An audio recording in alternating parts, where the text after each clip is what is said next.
Climate change is the overall shift in temperature and weather over time. Some of the examples, as seen in the left, are some of the effects caused by climate change, such as natural disasters such as earthquakes, fire, and hurricanes.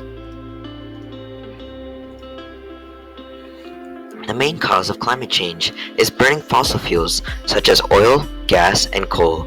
As the greenhouse effect is changing global temperatures, gases accumulate in the atmosphere and absorb infrared waves and heat waves, which are trapped in the atmosphere. In addition, these waves are reflected back to Earth. The surface tension of the Earth starts to increase and rise, resulting in a more warm temperature change. The reason for this increase in carbon emission is the Industrial Revolution.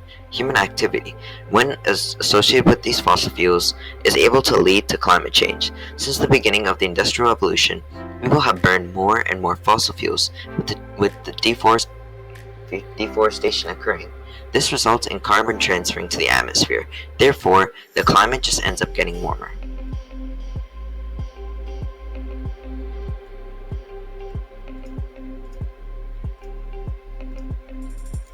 How does climate change relate to ecology? Well, in the state of NJ, extreme weather and hurricanes have been more and more frequent and deadly through the years.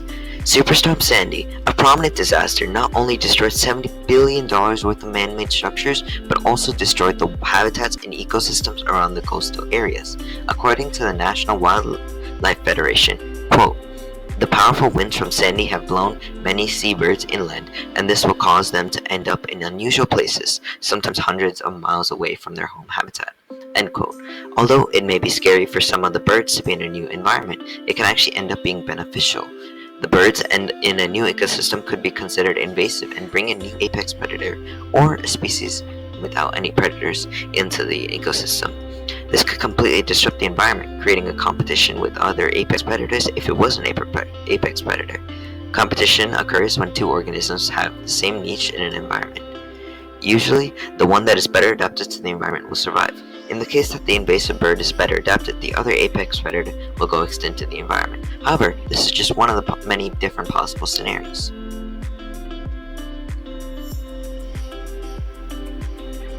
How does climate change relate to microevolution? Climate change can cause natural selection. However, the climate, although rapid compared to hundreds of years ago, is still very minimal in terms of evolution. As presented by Darwin's theory of evolution, those better adapted to the environment and are able to pass on their alleles will always survive. However, the change in environment allows for new mutations to be more fit in the ecosystem, altering the previous course of microevolution.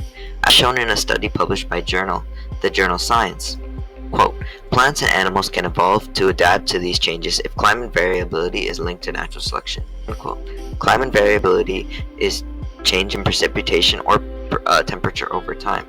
Researchers funded by the National Science Foundation study selection over time for different plant and animal populations. They are able to connect natural selection patterns with climate change and identify that 20 to 40% of variation in natural selection is caused by precipitation.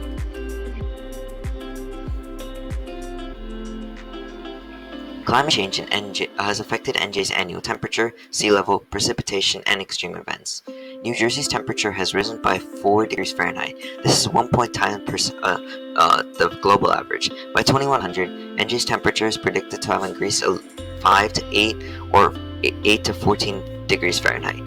Next, the sea level is slowly increasing by 0.2 inches per year.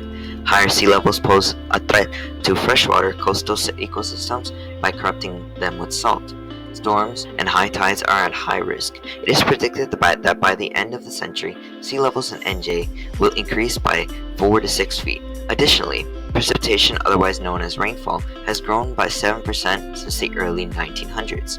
Currently, serious storms are generating more rainfall compared to before. By the end of the century, there will be an increase of 5 to 8% annual rainfall. This connects to extreme events like hurricanes. For example, a deadly storm known as Hurricane Ida brought tons of flooding and rainfall to NJ. It took 30 lives in northern New Jersey. This event can provide us with new standards on what to expect in the coming future as climate change increases. So what can we do to help? The New Jersey Climate Change Alliance, an organization with the goal of climate change, strategizes at the state and local levels in New Jersey.